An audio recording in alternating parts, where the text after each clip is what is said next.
30 previews En 30 jours. Yes sir. Cool.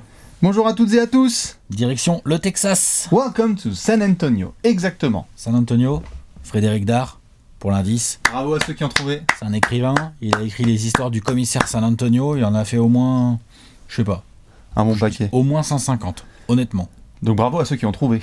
Et attention, on pourrait corser l'affaire. Ouais. Tout ça là, j'ai l'impression que ça trouve trop facile les indices. Oh là là. Ouais. Ma grand-mère, 8 miles. Ouais. Chris Paul Porzingis. Donc on va vous réserver plein de petites surprises. Ce sont les 30 previews en 30 jours, la série préférée de ta série préférée. 30 jours avant le début de la saison NBA, on s'occupe de chaque franchise. On a déjà fait plus de la moitié. Eh oui. On est full hors playoff là, on est forcément dans des équipes en playoff maintenant si j'ai bien suivi. Il me semble. Dans les deux conférences. C'est ça. Dans les deux conférences, tout à Donc fait. Maintenant, qui il et s'agit où de savoir, voilà, exactement. Qui et où est-ce que vous avez mis les playoffs, les Spurs ou pas en playoff? On va pouvoir en discuter. Comme d'habitude, on vous fait des bisous et on vous attend dans les commentaires. On ne perd pas de temps. Petit coup d'œil dans le Rétroviseur. 48 victoires pour les Spurs pour 34 défaites. 7ème. Je dirais même 6, mais ça doit être Non, 7. non, Ouais, c'est par 7, rapport à vous avez Denver. joué les Ouais, Nuggets. Ouais, c'est ça, 7ème. C'est 48 victoires comme les Clippers. Voilà, on c'est a ça. préféré jouer les Warriors pour les tours. Limite, ouais. Nuggets. Ouais. Saison régulière, comment dire? Bah, le vrai gros premier élément, je me permets, qui fait que la saison des Spurs fait chier, c'est que dès la pré-saison, Dejounte Murray se fait le genou. C'est clair, il aurait été MVP sinon. Non, mais alors. Oh, je peux mettre une petite punchline. Je sais bien, On je sais rigole, bien, on c'est rigole, parti, on c'est rigole, parti, c'est on parti. rigole. Mais Dejounte Murray est resté sur une saison où il a été All Defensive Team. Je suis d'accord, c'est un gros manque. Par contre, ça, je suis d'accord. Et forcément, bah, après le transfert de Kawhi Leonard, où tu dois implanter DeRozan avec Jakob Poeltl, où tu peux pas compter sur ton meilleur titulaire, bah tout de suite t'es en adaptation. Et surtout qu'en plus, si Derrick White a plutôt fait le taf, en fait, il a été un peu blessé, mais sinon, dans Il a l'ensemble, giga fait le taf. hein, on est d'accord? Le Gérard d'or. Clairement.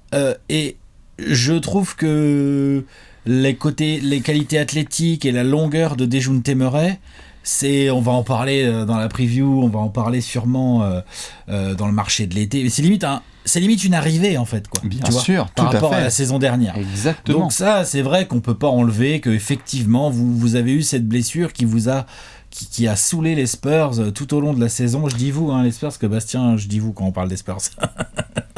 Vous remarquerez qu'il y a un ton différent sur cette preview par rapport à d'autres.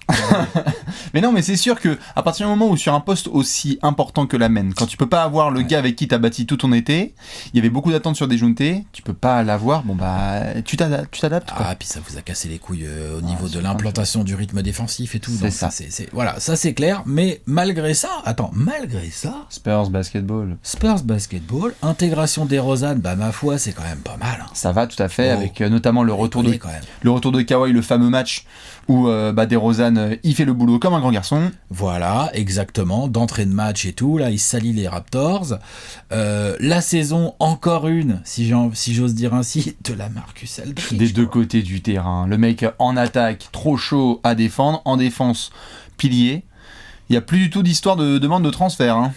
Non, il a discuté avec Pop et maintenant, ça y est, on est bien. Et ça, c'est fort pratique. Voilà, donc après, ce qu'on peut regretter, moi je trouve, dans la saison des Spurs, c'est le fait d'avoir vraiment très mal négocié ce match 7 contre les Nuggets. Ouais, tout à fait. Bah, avant qu'on en revienne sur ce petit truc, dans les autres grands moments, évidemment, quand on fait le coup de rétro, le retour de Tony à San Antonio. Ah oui, d'accord. Oui, bah, juste, j'ajoute ça avant de te rendre la San parole. Antonio qui sait très bien accueillir ses anciens, C'est le ça. petit film qui va bien. C'est ça. Non, ça c'est la classe. San Antonio, là-dessus, il fait partie de ces franchises comme les Celtics Bien sûr. ou comme quelques autres franchises comme ça qui savent accueillir les légendes. Exactement, retrait de maillot de Manu Ginobili, ça aussi c'était quand même un moment... Voilà, il y a une transition, ça passe gentiment d'une ère à une autre, dans les petits qui font le boulot, content de voir les progrès de certains, pas trop de Lonnie Walker, mais du Davis Bertans. Et il a été blessé lui aussi. C'est ça, mais quand même notamment encore une bonne saison de notre ami Rudy Gay, Marco Bellini qui est là en sortie de banc, Patty Mills, Good Day Mate. Bref, une saison à la Spurs, et en effet tu arrives en playoff, 7ème et tu joues les Nuggets. Tu joues les Nuggets, la série elle est équilibrée de bout en bout, et donc je crois qu'on en avait parlé quand on a fait, faudrait regarder nos previews de la série, et ça allait en où 7. on pronostiquait tous les deux une série serrée. Moi j'avais dit Nuggets, toi t'avais dit Spurs à l'expérience, ce qui se tenait. Et là où on peut être un peu déçu, c'est qu'on l'a pas vu l'expérience des Spurs sur ce match. Sur le Game 7, il y a eu une fin de match qui a été mal gérée et tout le monde se regarde un petit peu. Il y avait moyen. Bien sûr. Après t'aurais joué les Blazers, ça c'est une autre preview. Je veux dire, c'est pas comme si les Spurs s'étaient fait déboîter de 15 points au match 7, face à un gros Denver sûr de lui. Tout à fait, normalement dans le setup fin de match Game 7, Popovich, Aldridge, DeRozan face à la jeunesse de Denver qui avait en plus besoin de prouver des choses. Voilà. Il est clair qu'il y a de quoi être déçu.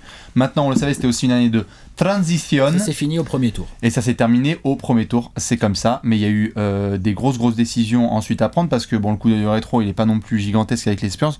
Par contre, il y avait 2-3 décisions à prendre pendant l'été. Il y avait un marché de l'été à gérer, ouais. On va regarder tout ça ? Allez. On perd pas de temps, on va regarder ça tout de suite dans le marché de l'été. Et pop le tableau ! Le petit tableau des Spurs particulièrement discret sur cet été 2019. Particulièrement, t'es vache, discret, mais pas non plus, enfin, un peu actif quand même. Hein. Discret. Déjà un peu contraint et forcé, par exemple, avec le cas Marcus Morris, tu vois. Oui, Léonce n'a pas mis Marcus Morris dans le tableau, c'est normal. On aurait pu le mettre dans départ et arriver. Ça vous a coûté Davis Bertans, c'est ça ? Davis Bertans a été envoyé. Les débuts de Davis Bertans étaient intéressants à son terme. Il est envoyé à Washington pour libérer cette place-là. C'est ça, hein. Et Marcus Morris nous fait une spéciale. Non, ouais. Je jouais la gagne avec les Knicks. Je préfère mettre des ballons dans la tête de Justin Anderson. C'est ça. Knicks for life. We are not taking shit, ok ? Je pense que ça aurait bien passé avec Pop, ça. 13 secondes après le début de la deuxième mi-temps du premier match de pré-saison. Ballon dans la tête. Non mais le mot important de ta phrase, c'est pré-saison, quoi. Genre, mais qu'est-ce que c'est que ces conneries, Marcus Morris ? Détends-toi, gros. Qu'est-ce que c'est que cette connerie, Marcus Morris ? Détends-toi, gros. Cette phrase, elle peut marcher tous les ans. Sur sa pierre tombale. Tous les ans, elle marche. Ça, c'est clair. Bref, donc pas de Marcus Morris. Non. Davis Bertans qui donc s'en va. Vous avez perdu quoi ? Quincy Pondexter. Et Cunningham aussi. Et Dante Cunningham qui n'ont pas non plus eu un rôle énorme. Par contre, il y a eu la prolongation de Rudy Gay. Bien. Et ça, c'était plutôt cool parce que on en reparlera dans le 5 majeur, il y a des interrogations sur les ailes. Mais lui, combien vous lui avez filé à lui ? J'ai pas le chiffre sous les yeux, mais je sais plus. On va regarder ça, mais ça me semblait assez correct et on est toujours sur des bails assez courts. Sans trop. Il s'est bien intégré dans la mentalité Spurs, notamment l'année dernière. On l'a pas fait dans le coup de rétro, hein, mais parfois il est habitué à être en titu. Pop a eu des discussions avec lui en disant ce serait peut-être pas mal que tu sois parfois en sortie de banc. Et finalement, Rudy Gay, dont on s'est foutu de la gueule pendant longtemps, il est pas mal Spurs. Ouais, en fait. Et puis dans cette NBA actuelle où lui à l'époque il a quand même plutôt démarré poste 3, le poste 4 lui va super bien. Il est quand même plutôt un 3 à la base, hein, Rudy Gay. Quand il joue encore les deux postes, ouais, c'est clair. Oui, mais enfin le poste 4 lui va vraiment aujourd'hui, bien. Clairement, il va j'aime beaucoup. Ouais. Et non, puis moi j'aime bien le fait que les Spurs aient pu se retourner et récupérer Trey Lyles. Bricolage total. Tu vois, démarrer Carroll. Bah écoute, bricolage je veux total. bien voir ce que ça donne. Bien démarrer sûr. Carroll avec Pop dans des systèmes bien foutus où il va défendre et foutre des 3. Je veux bien voir ce que ça donne. Et puis après la draft. C'est quoi ? C'est Keldon Johnson vous avez eu ? Alors d'abord c'est Lucas Samanic. Oui, c'est ça. Et ensuite Keldon Johnson, donc de Kentucky, qui a fait notamment quelques jolies petites choses en Summer League. On attendait plus haut que ce que vous l'avez eu. Hein. Tout à fait. Donc, d'accord. Est-ce que ce sera un style à la Spurs comme Dejounte et d'autres cas ? On verra. Ce qui est sûr et certain, c'est qu'en effet, il y a eu le Paris Samanic un petit peu pour voir ce que ça peut donner. Non, je disais discret parce que, bon, c'est aussi, certains le voient comme une qualité et d'autres comme un défaut, mais ça mènera après vers d'autres petites discussions. Mais c'est vrai que les Spurs ont dit, bon, on va continuer, quoi. C'est-à-dire que il y aurait pu avoir des rumeurs sur certains gars, mais bon, sur des Rosanne, peut-être pas, mais bon, finalement, pip pap pouf. Ce qui est intéressant dans tous ces deals là, et quand tu regardes la planche de salaire, l'échiquier salarial des Spurs, tu as une flexibilité tout à fait intéressante pour la saison prochaine, pour l'été prochain, et tu vas pouvoir entretenir. Donc oui, là on voit bien que les Spurs veulent entretenir ce qu'ils ont déjà et se tenir prêts aussi s'il y a un coup à faire. C'est ça, notamment pour ceux qui l'ont vu, c'est tombé là sur le mois de septembre et d'octobre. On sait que DeRozan sera un des joueurs attendus potentiellement sur le marché. Est-ce que tu le verrouilles à la Spurs comme ça s'est passé avec Aldridge pour éviter que le mec se balade sur le marché et que tu perdes ça contre rien ? Est-ce que tu essaies de le fourguer pour avoir Bradley Beal ? Ou d'autres joueurs, tout à fait, c'est clair. Mais dans tous les cas, c'est clair que sur ce marché de l'été, il y a eu pas mal de choses. Et surtout, tout en haut de ce marché de l'été, Monsieur Tim Duncan, de retour. Merde, quand même. Toujours aussi classe. Timmy. Non mais attends, Oui, c'est bien. on l'a pas mis dans le tableau, mais le retour de Tim Duncan sur un banc avec Pop, Ça, c'est cool. ça c'est trop bien. C'est très Spurs. Attends, imagine, il y a Dirk qui est sur le banc avec Carlisle. Ah non, c'est très Spurs. C'est On bien. serait en train de sortir les tubs et faire des Licobits. Bon, après, je pense que ça change pas grand-chose dans le fond. Non, c'est pour le fun, Tu vois. bien sûr. Mais ça peut être quand même cool pour Pop aussi, qui devait se sentir parfois un peu esselé gentiment. Il y a des mecs qui sont partis aussi, des assistants, que ce soit du Messina, du Ime Udoka. Bon bah là, tu as quand même ton... Je veux dire, c'est le mec avec qui il a fait une énorme partie de sa carrière à ses côtés. Et Duncan, il a 2-3 morceaux de basket dans la tête, je crois. Ouais, et puis en termes de crédibilité, pour tout ce qui est enchaînement, je sais pas quel est l'avenir de Tim Duncan avec les Spurs, que Pop a quand même 70. Ah ouais. Je crois que c'est ça. Hein. Ah ouais. Pop a quand même 70 ans, donc inutile d'expliquer qu'il va pas non plus être encore là pendant 15 piges. Après, Puis il faut s'occuper de Team USA, hein, Kemba Walker. voilà. Et donc je pense que je dis pas que Tim Duncan va devenir le successeur de Pop aux manettes des Spurs sur le banc.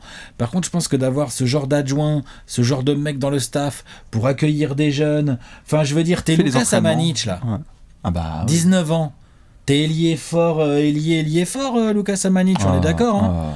Bon, t'arrives à l'entraînement, tiens vas-y, va t'entraîner au poste avec Tim Duncan. Y'a Pierre. Tiens, vas-y, Tim Duncan, il va te faire tes rebonds pour ta série de shoot.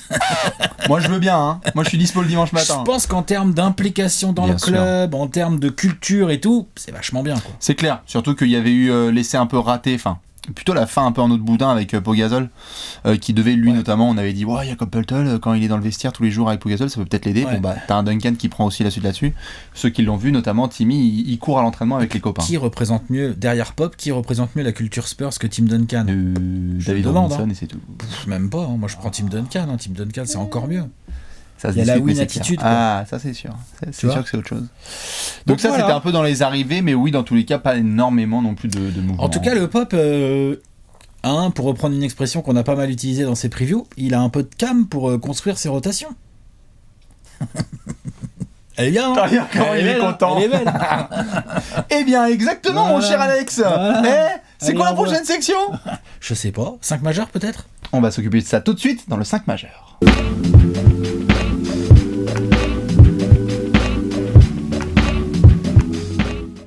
Le 5 majeur des Spurs, Alex, on tend la main, un meneur, un arrière, un ailier fort et un pivot chez les Spurs. Qui sera dans le 5 majeur à San Antonio cette saison au AT&T Center? Attention, je préviens, tout le monde sur son clavier. Il y a des discussions. Avant ça, il y a des locks. Il y en a? Bah ouais. Moi sur le 5 majeur, j'ai pas tellement de discussion en fait moi. Ouh. Enfin. Alors en lock, on a Bah DeMar DeRozan. Lamarcus Aldridge, Oui. Dejounte Murray. Oui. Personnellement, je ne serais pas surpris de voir Derrick White titulaire à côté de Murray sur le guard. Il y a des options. Le bac court. Tout à fait. Maintenant, il y a des options. D'accord. Murray, c'est le 1. C'est Murray est un... poste 1. Mhm. On est d'accord. Il va défendre sur le meneur et il va monter la balle, il va l'avoir en main, mais DeRozan aussi. Tout à fait. Qui tu as envie de mettre pour faire ta triplette extérieure avec ces deux gars-là? Ça dépend. C'est-à-dire que il y a une option, déjà, là tu me parlais là sur les extérieurs, mais rien que sur le front de courte, est-ce qu'on a envie de mettre Lamarcus en 5 ou en 4? Le débat est ouvert. Certains discutent du fait qu'il puisse y avoir Lamarcus et Poeltl en duo dans la raquette, parce que Pop aime bien verrouiller le rebond et assurer sa défense. Maintenant, Poeltl a plutôt été en sortie de banc. Moi, je garderais Lamarcus en 5. Ah ouais, moi aussi, en fait. Pour moi, ça, c'est un lock, hein, limite. Hein. Pour C'est Lamarcus en marrant, 5 Ouais. Je comprends. Mais alors du coup, qui tu mets en 4? Bon, Rudy Gay. Qui a été pas mal changé vers le banc en fin de saison dernière. Vas-y, fous-moi Trelize. Direct en titu? Pourquoi pas?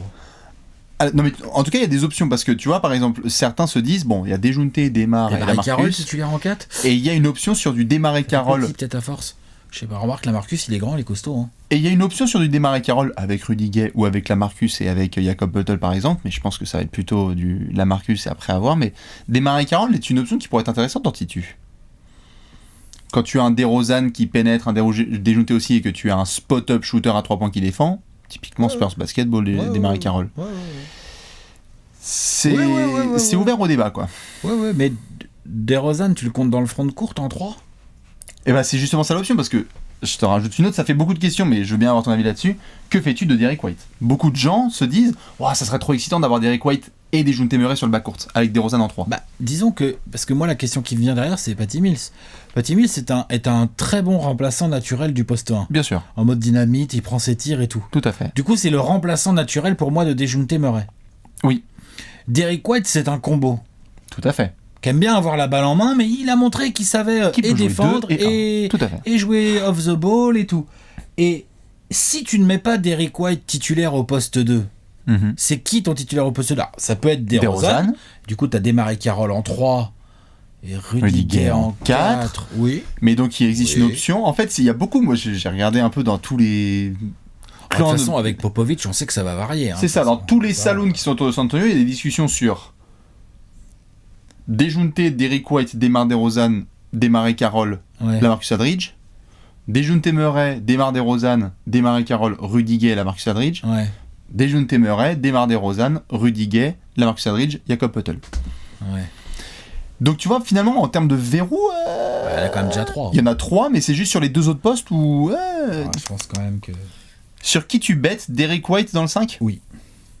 Ok. Moi, oui. J'aime bien aussi. Parce que... Après, je veux bien débattre entre Rudiger et Desmarais Carroll pour le poste 4.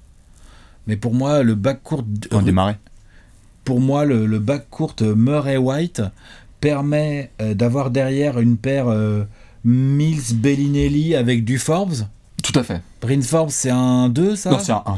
C'est un 1, Bryn Forbes. Bryn Forbes, c'est un 1. Mais Bellinelli sera là en sortie de banc. Bellinelli, c'est un joueur de sortie de banc. Oui. Mills, c'est un joueur de sortie de banc pour moi. Lonnie Walker.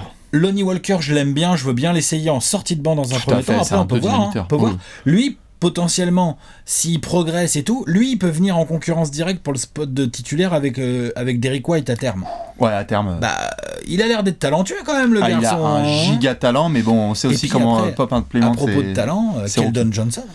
C'est ça. Dans la hiérarchie, clairement, sur les postes arrière et ailier, tu sens quand même que Marco Bellinelli, il a l'XP, la bague, le système Spurs dans les veines et il va produire tout de suite. Le spacing, quoi.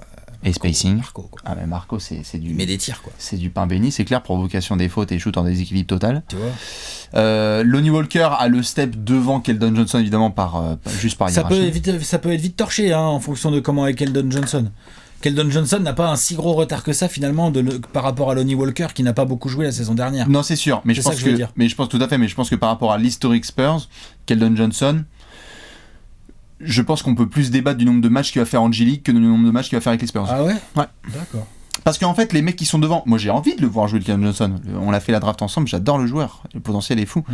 Mais je pense qu'il y a trop de joueurs un petit peu plus confirmés devant lui à son poste. Okay. Donc toi, tu tenterais du Trey Lyles carrément dans le 5 ? Je viens de débarquer. J'aime bien Desmarais Carroll. Moi j'aime bien Desmarais Carroll aussi, ça me va bien, mais ça me choquerait pas plus que ça de le voir de temps en temps Trey Lyles en fonction. En fait, Trey Lyles il apporte quand même un peu de longueur et du spacing. Hein. Donc, Desmarais Carroll, je dis pas qu'il peut pas défendre des 4, il y a quand même plein de 4 où bon. Non, tu te diras dans ce cas-là, tu foutras la Marcus Aldridge avec Jakob Poeltl en pivot peut-être. Peut-être. Après, il y a la question des 2 genoux. Sur le front de courte, c'est-à-dire Chimezie Metu et Luka Samanic. C'est ça. De toute façon, c'est pour ça que je sortais la shot chart, je viens pas mettre. L'un des deux va avoir du temps de jeu, un peu, des miettes, mais le petit 10 minutes qui va bien. Si tu fais donc ton 5 majeur à toi, Alex, c'est lequel des Spurs ? Murray, White, DeRozan, Desmarais Carroll ou Rudiger, faut pas le négliger, et Lamarcus par contre pour moi en pivot. Ok, je pense que Jakob Poeltl c'est le remplaçant de Lamarcus pour moi. Normalement je reste sur celui-là, je mets juste Desmarais Carroll parce que Rudiger j'ai l'impression vraiment qu'il Toi aussi tu mets Derrick White en fait en titulaire. Je pense quand même parce qu'il a ce côté combo. C'est-à-dire qu'il peut, et c'est pour ça que je mets Desmarais Carroll parce qu'en termes de spacing j'adore Dejounte Murray et Derrick White, mais il faut un vrai spécialiste à 3, ce qui est Desmarais Carroll. Donc il mettra c'est peut-être un peu ça le souci de ce backcourt, mais il va pas titulariser Bellinelli, j'ai du mal à non. Faudrait qu'un Lonnie Walker ou un Keldon Johnson à terme dans le cours de la saison montre et moi je suis un sniper. Mais shoot à 3, je les mets. Et moi je suis un sniper gros en fait. Bien sûr. Et là Pop il peut avoir vite fait de dire à Derrick White, tu sais quoi, excuse-moi mais tu vas devenir un espèce de 6ème homme un peu avec Rudiger. Ouais. La seconde unit quoi. Si on fait poste par poste, comme tu l'as dit, à la main, tu as du Patty Mills et du Bryn Forbes derrière. En 2, tout est interchangeable en fonction de Derek White, DeMar DeRozan, mais il y a Marco Bolo Balls et Lonnie Walker derrière lui. Keldon Johnson, il peut jouer aussi. 2-3. Tout à fait. Le DeMar DeRozan, c'est un 2-3. Tout à fait. Voilà. Sur le poste 3, DeMar DeRozan, Rudy Gay, Desmarais, Carroll. Ouais, mais moi, Rudy Gay, je pense qu'il va pas beaucoup jouer 3 cette année. Normalement. Plutôt jouer 4. On est d'accord. Et tu as cette triplette Trey Lyles, Lucas Samanic, comme tu le disais là. Ouais, Trey Lyles, Samanic, Chimezi Metu pour seconder du Lamarcus Aldridge. Chimezi Metu qui a fait un bout au mondial. Hein. Bah, disons que déjà, ça a l'air d'être un putain d'athlète. Pardon le freak. Bonjour. Donc après, faut voir un peu dans du Spurs basketball comment il s'exprime, est-ce qu'il a sa chance, comment il défend et tout. Mais lui, pour lui, d'avoir un Aldridge et tout pour lui expliquer un peu la vie, franchement, ça peut être pas mal. Hein. C'est clair. Après, on reste souvent sur cette même appréhension de la part des gens, parce qu'on va y venir après sur les projections dans la conférence Ouest. C'est le côté, on en parlait là avec Desjardins Temeray, c'est tu as 2 joueurs de niveau All-Star, en DeRozan et Lamarcus Aldridge. Tu as une profondeur d'effectifs qui est assez intéressante, mais tu vas devoir encore et encore te reposer sur le système pour que la machine roule bien. Il y a pas, s'il y a un joueur qui se blesse, même si Desjardins Temeray peut monter en température avec Derek White, t'as pas le sentiment que là, t'as pas le... Hormis Lamarcus Aldridge et potentiellement DeMar DeRozan, mais il n'y a pas de candidat MVP qui se dégage de ce groupe, tu vois. Il n'y en a même pas du tout. Il n'y en a pas du tout. Même pas le début de ta phrase, moi. On est d'accord. Pour moi, il n'y a pas de candidat. Non, mais je veux dire, donc on est dans cette situation-là aussi avec les Spurs, ce qui n'est pas un problème, mais il va falloir que tu te bats sur le système. Il y a moins de talent que par le passé, quoi. En même temps, c'est compliqué d'en avoir plus. Voilà, c'est tout. Il y a du talent, il est un peu plus plafonné à mon sens. Par contre là, cette année, ce qui est intéressant, c'est que ça a été comme d'habitude avec les Spurs, ça a été pensé avec pertinence, les recrutements, les prolongations, tous les mecs qui sont partis ont été remplacés, tu rajoutes des jeunes, tu rajoutes un peu de qualité athlétique. Ah bah ça, on a fait la transi depuis quelques années. Là, la transi, elle est claire maintenant. Là, il y a des athlètes, il y a des mecs qui courent, ça galope, ça saute et tout. Après il y a des jeunes à développer, c'est pour ça moi je dis avec les Spurs, tu vois, entre Murray, White, il y a du talent, entre Murray, White, Lonnie Walker, Keldon Johnson, Lucas Samanic, Metu, lequel en fait lesquels seront encore là dans 3 ans parce que Pop les aura développés, les aura kiffés, on sait pas encore vraiment en fait, on peut pas être sûr. Non, c'est clair. Donc ça c'est le côté intéressant, et c'est aussi l'envers de la médaille, c'est aussi le côté genre bon là comme ça à l'instant T est-ce que tu vas quel est le niveau réel de cette équipe ? C'est ça. Est-ce que tu peux aller taper les grosses cylindriques qui ont du multiple star et qui rentrent dans le star system de la NBA, c'est sûr et certain. D'ailleurs, pour ceux qui l'ont pas vu, il y aura un fait très probablement aussi assez intéressant en NBA, si je dis pas de bêtises, cette saison. On sait que Pop, à un moment ou un autre, va se faire expulser d'un match parce que ça lui casse les couilles et qu'il a envie de booster ses troupes. Becky Hammon, en première ligne. Bien. Mais ça va être intéressant aussi à voir parce qu'on a souvent eu cette hype autour de Becky Hammon, première femme assistante si je dis pas de bêtises. Et là, non, je crois pas. Non, pas première, mais Lieberman là, avant elle. Ouais, probablement. En assistante, je parle. Ouais. Par contre, elle pourrait être la première femme à être coach. Être coach, et vu que Pop, à mon avis, il va se faire ses pétages de plomb habituels pour aller boire du pinot noir dans le vestiaire. Tranquille. Ça sera intéressant de voir Becky qui aura... Ouais, voilà. T'es là, Boris ? Bah, je vais me faire expulser en 3e quart. Le canot. 3e quart, je me fais expulser. C'est clair, pour retrouver Babac dans le vestiaire. Nous, évidemment, tout ça, ça va nous mener à une grosse question. Exactement. La question of the death. Tu es prêt ? Ouais. C'est l'heure de la question de la mort. La question de la mort. Je te l'ai dit ? Alex, quelle est la question de la mort des Spurs cette saison ? Je te laisse. Continuité plutôt que gros changement. Les Spurs ont-ils bien fait ? Les Spurs sont-ils trop vieux ? Ouais. Les Spurs sont-ils éternels ? C'est l'œuf ou la poule, Duncan ou Popovic ? C'est une vraie bonne question. Bien sûr que c'est une bonne question. Quand tu regardes l'été... Déjà parce que c'est notre idée. Déjà parce que c'est notre question, déjà, évidemment.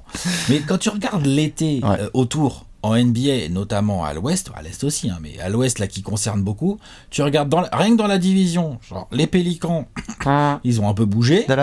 Dallas, ils ont fait venir Porzingis. Houston, ils rajoutent Russell Westbrook. Et Memphis, ils ont même pas tourné une page, ils ont fermé un livre. Murray White, je veux bien les voir face à Westbrook et Harden 4 fois par an. Tu vois, c'est intéressant. Au calme.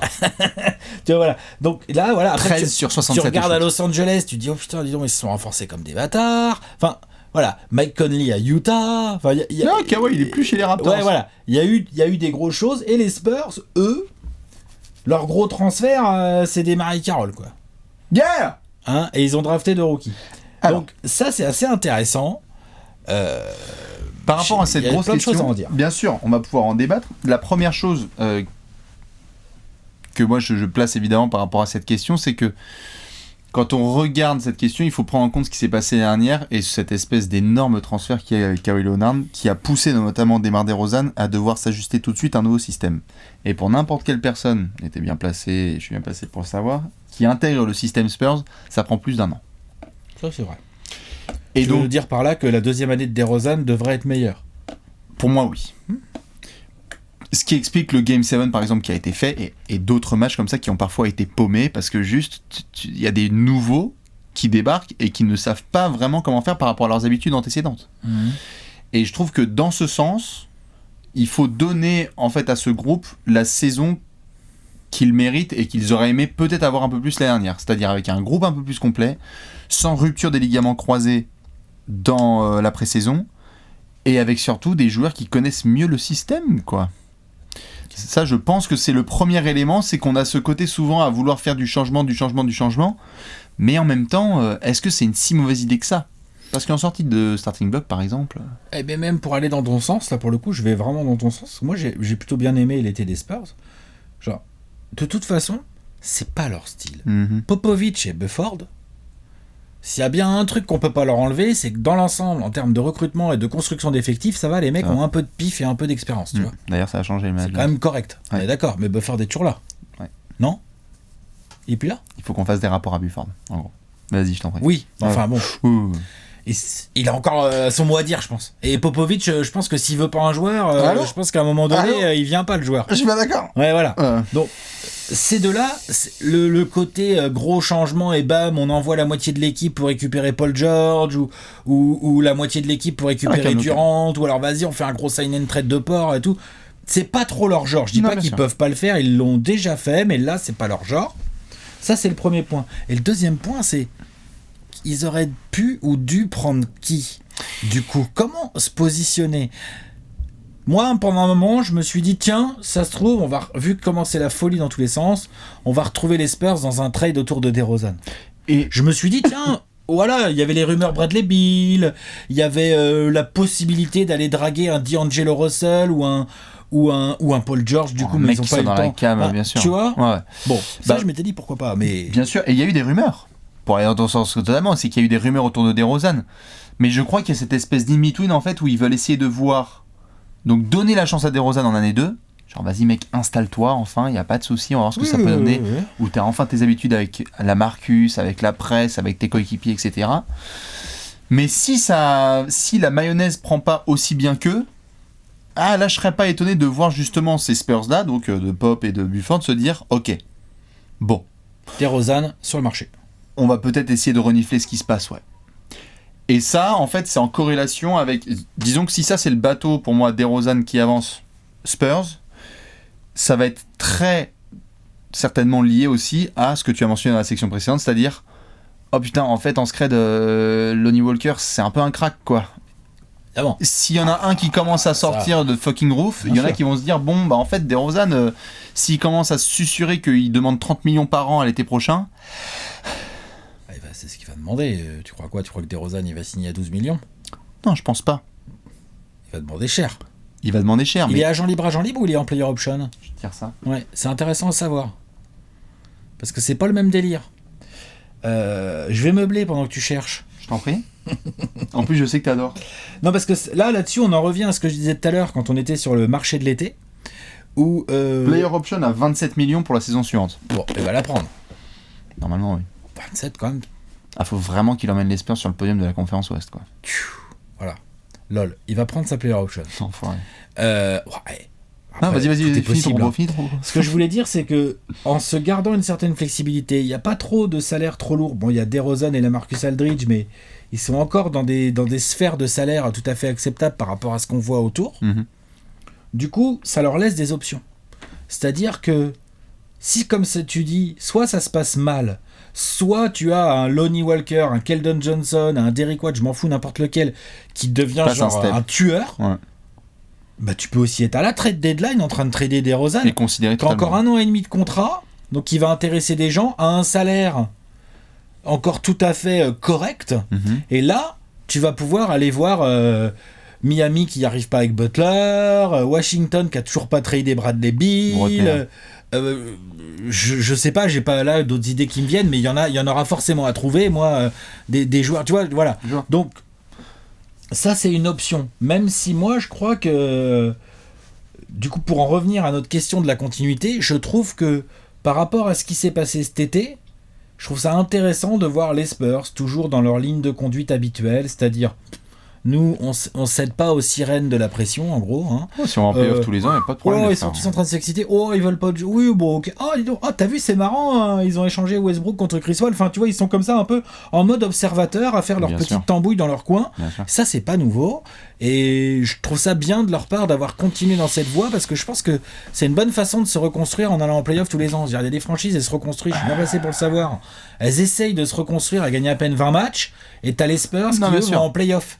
Tu vois, genre. Tout à fait. Et ils sont en transition. Et tu es en transition permanente parce que tu te dis que tu es en transition, mais en fait, Dejounte, enfin, on l'a vu avec Kawhi aussi, qui a été formé en des Hall of Famer au-dessus de lui. Dejounte Murray, il se ramène, quand il est rookie, il avait Ginobili à côté de son casier. Et là, maintenant, il y a Lamarcus qui a un paquet de basket derrière lui et Duncan à l'entraînement. Je suis d'accord. Mais par rapport à ce que tu dis sur DeRozan, là, il a sa player option pour la saison suivante à 27 millions. Est-ce que aussi, je pose la question, est-ce qu'un joueur comme DeMar DeRozan, qui pour le moment a ses chiffres statistiques, qui a été tradé sans trop qu'ils s'y attendent et qui voit qu'il y a des possibilités chez les Spurs, ne serait pas du genre, je pose la question, est-ce que c'est un joueur qui est capable de se dire ok, si vraiment je fais le gourmand, quelque part je nique aussi les chances que je puisse gagner un titre ici. Est-ce que DeRozan c'est un joueur qui est capable de prendre un contrat un peu plus étalé en prenant moins l'année pour permettre à ces Spurs justement de pouvoir recruter ou pas? Je sais pas. Ou est-ce que DeRozan c'est un mec qui va faire genre non je veux 30 parce que Lamarcus il est payé ne sais-je et que moi je veux être, tu vois, c'est ce qui m'intrigue sur le joueur en lui-même, son agence. On verra, ça va dépendre aussi de la saison qu'il va faire. Mm-hmm. S'il fait une bonne saison, il va y avoir des rumeurs, il va y avoir des gens. S'il prend sa player option, il repartira pour un an. S'il prend pas sa player option et qu'il dit je suis agent libre en 2020, vu le marché qu'il y a en 2020, il peut prendre un pactole. Il n'y a pas grand chose, hein. Il aura moins de concurrence que cette année. Hein. C'est ça. Et quand tu vois ce que prennent certains joueurs dans sa catégorie de joueurs, DeRozan, il dit attends, comment ça se fait? Pourquoi moi j'aurais pas 150 millions aussi sur 4 ans quoi? Enfin, peut-être pas sur 4 ans, mais. Donc ce qu'on est en train de dire, c'est que. Ce qu'on est en train de dire petit à petit sans trop se le dire, c'est que doivent faire les Spurs avec DeRozan quoi. Ah bah il est au centre de beaucoup de choses. Il est au centre de beaucoup de choses parce que tu peux pas enlever le fait que il colle assez bien au système Spurs. Tout à fait. Je suis d'accord pour dire que la première saison, la deuxième pourrait bien être mieux, mais n'empêche qu'on a quand même là un joueur dont on s'est beaucoup moqué dans ses premières années à Toronto en disant ouais les œillères et tout, où déjà à Toronto il avait montré qu'il était capable de créer pour les autres de plus en plus. Oui. Ensuite on a un joueur complet comme Popovich les aime bien, c'est-à-dire DeRozan. Franchement une feuille de match de DeRozan à 22 points, 7 passes, 6 rebonds, c'est souvent. C'est classique. Ouais. On est d'accord. Avec 10 lancers francs provoqués. Et je suis sûr qu'il aime bien Pop. Bien ensuite il a un vrai handle, il sait faire beaucoup de choses sur un terrain. Donc si sa deuxième saison, par exemple, après je sais pas, faut voir. Mais s'il fait une deuxième saison meilleure, ça veut dire quoi? Il va être All-Star en fait. Ben ça en revient. Parce qu'il en était pas si loin en fait. À l'Est, balade printanière, c'est un titulaire All-Star avec aucun truc. Ça, à l'Ouest, dans quelle hiérarchie tu mets DeRozan chez les arrières à l'Ouest? Ça dépend de sa saison. C'est ça, mais rien qu'à l'heure actuelle. Il y a Klay Thompson qui a pas de genou. Donc déjà ça te fait quand même un spot pas mal déjà. Ah bah. Après, c'est quoi ses concurrents? Bon, bah, ok, James Harden, il est au top de la hiérarchie des arrières. De toute façon, chez les guards, parce qu'il va faire partie des guards, très probablement. McCollum. Enfin, tu auras déjà Steph, Westbrook, Russell, Harden. Attention aussi à ce que va nous faire l'ami Jamal Murray avec Denver, en fonction d'un résultat collectif. Luka, apparemment, va jouer meneur. Enfin, le jour où Jamal Murray passe devant Dejounte, devant DeMar DeRozan, on est d'accord. Quand même, merde. On est d'accord. Pas exagéré, quand même. Après, c'est des votants. Ouais. Lillard, McCollum, De'Aaron Fox. Pareil, il n'est pas encore devant DeRozan, non, faut pas exagérer. Je suis d'accord, mais c'est juste. Non, mais il y a du client de partout. Il faut qu'il montre qu'il peut vraiment Mais pour répondre à ta créé dans les. mais pour répondre à ta question, oui, la suite là des Spurs, là cette intersaison en décidant de miser sur la continuité, en rajoutant des petites touches et notamment des jeunes, c'est un message clair qui dit genre on va construire autour de DeRozan Aldridge. Je suis pas sûr. Non mais on va essayer de construire là une saison.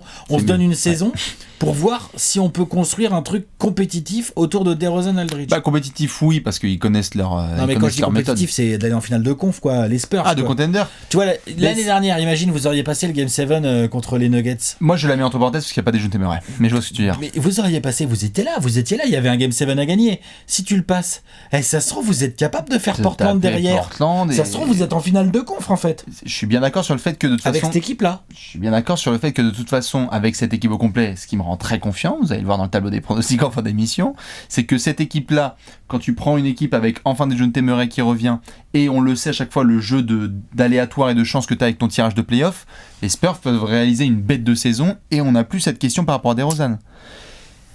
Mais dans une ère dont tu viens de parler, où tu vois beaucoup de duos qui se sont créés là et qui se ramènent, où est-ce que tu cases LaMarcus Aldridge, DeMar DeRozan dans ce type de hiérarchie, sachant que on sait que c'est le système qui prédomine, mais il faut quand même qu'un duo gère. Il faut des joueurs aussi. Il faut des joueurs qui gèrent. Pop, c'est un génie, mais à un moment donné, si t'as pas de cam, t'as pas de cam. Il y a un moment où DeRozan il te sauve en Game 7 ou il te sauve pas, voilà. avec LaMarcus.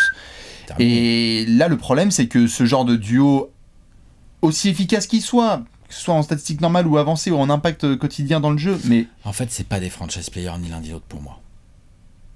Il est là le vrai fond du problème. Pour moi, c'est pas des franchise players ni l'un ni l'autre. C'est des lieutenants, les deux. Des putains de lieutenants, mais des lieutenants les deux, pour moi. Pour moi. C'est des purs joueurs, c'est des joueurs que j'aime beaucoup regarder. Je mets LaMarcus les mets pas en franchise player. LaMarcus, je le mets un cran au-dessus quand même. Mais c'est pas un franchise player, pour moi. Non. Bah c'est pas une superstar, mais... C'est pas un franchise player. Non, c'est un bon exemple pour les jeunes, il est capable d'assurer sa production, mais c'est pas un franchise player. Non, pas pour moi. Après, moi j'entends, si quelqu'un débarque et me dit t'es ouf, LaMarcus, il est capable de mettre 35 points sur n'importe qui, il est capable de tirer l'équipe vers l'eau. Comme un taré. C'est vrai, mais je sais pas, j'arrive pas à le mettre dans la catégorie des franchise players. Moi je pense que ce n'est pas une superstar, mais que c'est un franchise player, parce que tous les soirs il t'amène ce qu'il faut, que le jeu va être tourné autour de lui, et que les Spurs continuent en fait. Pour moi, ouais, c'est pas un franchise. Il y a le côté, le jeu qui est produit, il y a le côté charismatique aussi. Enfin, je veux dire, c'est ça aussi l'image que véhicule LaMarcus Aldridge. C'est que tu dis, c'est un peu soft, fait chier, puis il fait pas ses grosses déclats, et puis il est capable parfois de passer en dehors de son game, mais. Un très fort joueur, mais pas franchise player pour moi.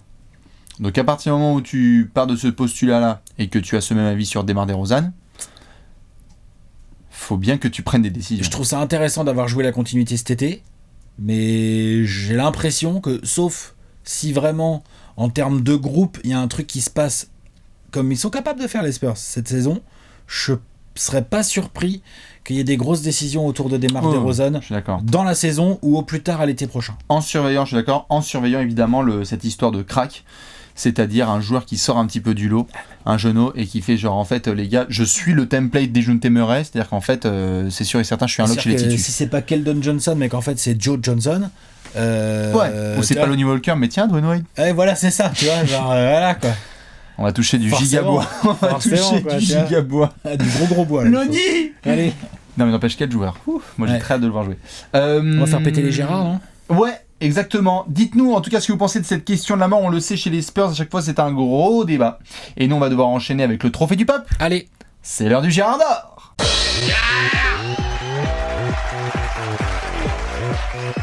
Le Gérard d'or, le Gérard d'or. Oh là, attention à la téloche. Oh là là, et attention à ton backflip toi. Il fallait que je reprenne la série. J'aime bien. Allez reprendre la série. Parce que récemment ça a été un peu falche. Nous sommes au AT&T Center avec Shawn Michaels et plein de stars de la WWE. Bip le coyote. Exactement, et très probablement Manu Ginobili en star quoi avec David Robinson sur le côté. Cœur. C'est le Gérard d'or. Quel joueur va vous faire cliquer sur les Spurs cette saison? Alex, qui pour toi? Dans la continuité de notre question de la mort, continuité avec les Spurs, tout ça, je reste sur DeMar DeRozan. Je reste sur lui, ça sera mon Gérard d'or cette année. Il y a plusieurs Gérards, mais Keldon Johnson, je suis pas sûr qu'il va avoir tant de temps de jeu que ça, donc j'attends un peu de voir. DeMar DeRozan, ouais, on en a parlé à l'instant. Je viens de dire que je pensais que c'était pas un franchise player, je le pense. Par contre, il a des comptes à régler. Il a des comptes à régler par rapport à la saison dernière. Il a des comptes à régler parce qu'il s'est fait trader alors qu'il n'en avait pas envie. Il n'a pas été bon en Game 7, on peut le dire, en playoff. On peut le dire, je pense. Qu'il n'a pas assuré, on va dire. Là, il va être encore mieux entouré que la saison dernière. Il va avoir des petits jeunes tout athlétiques qui ont envie de courir partout pour lui faire toutes les missions défensives de la Terre s'il a besoin. Je dis pas qu'il n'a pas besoin de défendre, DeRozan, mais enfin, il va pouvoir ne pas forcément... il va pouvoir se cacher parfois, se mettre et tout, et se concentrer sur le rôle dans lequel Pop a l'air d'avoir très envie de le mettre, c'est-à-dire ce rôle de extérieur, mais à qui il file beaucoup la balle, beaucoup de systèmes pour lui, utiliser le shoot à mi-distance, même si Pop fait shooter à 3 points, évidemment, DeRozan encore plus qu'avant, mais quand même, on a vu beaucoup de petits systèmes un peu malins à la Pop, là, avec des double écrans et hop, je suis tout seul en tête de raquette, dis donc. Donc DeRozan tout seul en tête de raquette, vous regardez un peu les Spurs jouer, vous dites, il en rate pas beaucoup en fait, tout seul en tête de raquette, non mais c'est vrai. Clair. Ensuite, le côté slasher, parce qu'en fait, cette équipe des Spurs, ça peut pas lui faire de mal. On va voir comment Lonnie Walker et Keldon Johnson vont évoluer, mais sinon, le ball handler numéro 1 qui doit attaquer le cercle, c'est DeMar DeRozan. Donc pour moi, il a beaucoup de comptes à régler. Pour moi, DeRozan, cette année, il doit avoir l'objectif d'être All-Star. Malgré la concurrence qu'on a citée là, qui est très très très sérieuse, dans une équipe des Spurs qui carbure bien, un DeRozan avec des stats un tout petit peu plus élevées que celles de l'année dernière, là, doit être en 26-6 ou un truc comme ça. Un peu plus, mais ouais, c'est ça. Peut-être 22, ouais. C'est ça.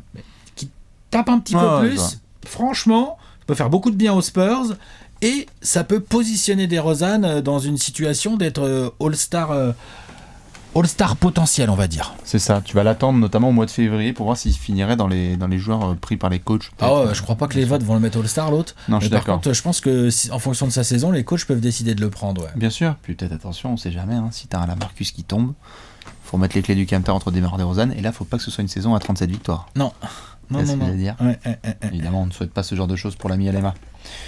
Dejounte Murray. Bien sûr que c'est le Gérard d'or cette saison, bien sûr que c'est le joueur que j'attends et que la Spurs Nation attend évidemment. Ben oui, parce que comme Alex l'a si bien dit en tout début, c'est lui l'addition des Spurs cette saison.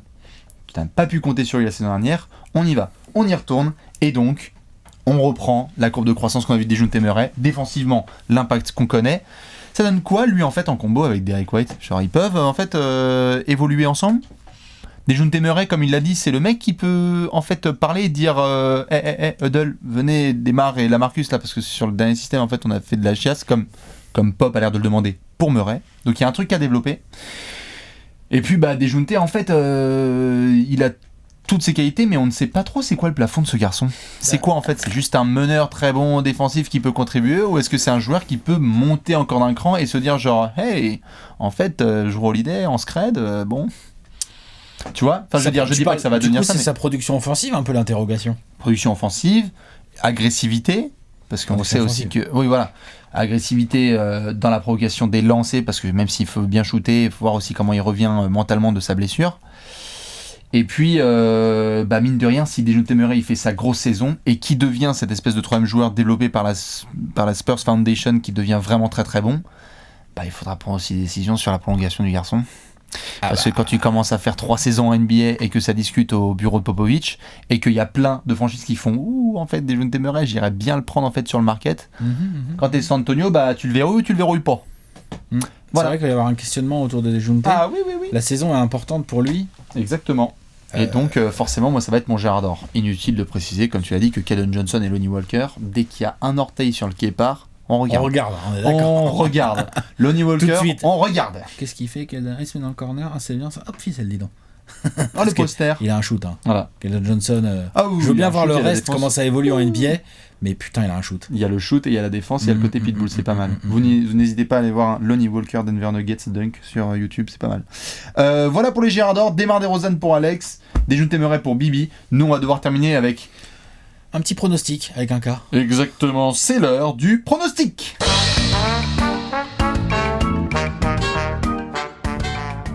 Pronostic time. Pronostico.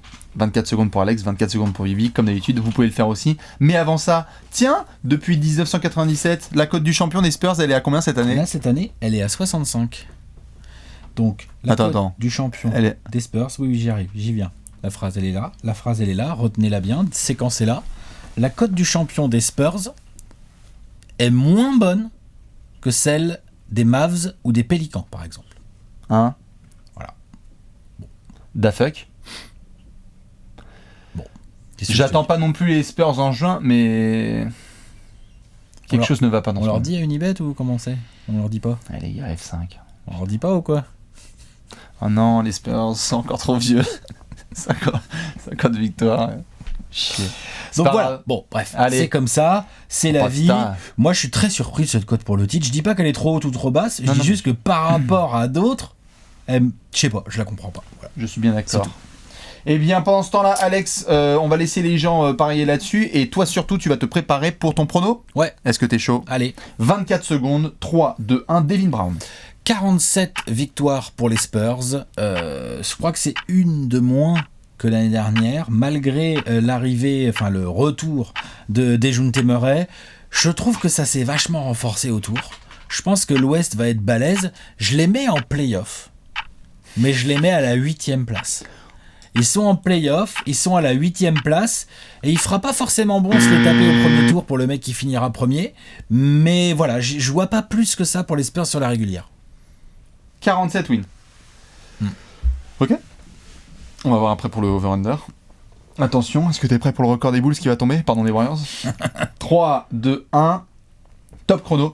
50 victoires pour les Spurs. Je crois que je les mets 6e de la conférence Ouest. Faut arrêter de déconner les gens qui mettent pas les Spurs en play-off. Il y a trop de continuité. À partir du moment où on démarre la saison, les Rockets ça a bougé. Prenez votre temps. Les Lakers ça a bougé. Les Clippers ça a bougé. Il y a que les Nuggets. Les Blazers ça a vraiment pas mal bougé aussi. Il y a beaucoup de franchises qui doivent prendre leur temps. Les Spurs vont continuer à bien défendre, attaquer intelligemment, et donc ça mène à une nouvelle saison à 50 victoires. Après, je parle pas des playoffs, mais sur la régulière, on connaît. Pas envie de parler de ça. Après, je sais qu'il y a beaucoup de gens qui mettent pas les Spurs en playoffs. Moi, je pense qu'ils y seront forcément. Ouais, mais je les mets 8e, mais si tu regardes le nombre de wins d'écart que je leur donne avec notamment les Kings que je mets 9e, je crois qu'il y a 4 wins ou 5 peut-être. Ouais, et puis dans le dernier virage, là en avril, j'ai 5 wins d'écart. C'est un vrai écart. Ah, je suis d'accord. Parce que je suis pas inquiet sur la place des Spurs dans le top 8. Je les mets en bas de top 8. L'année dernière, c'était 7e.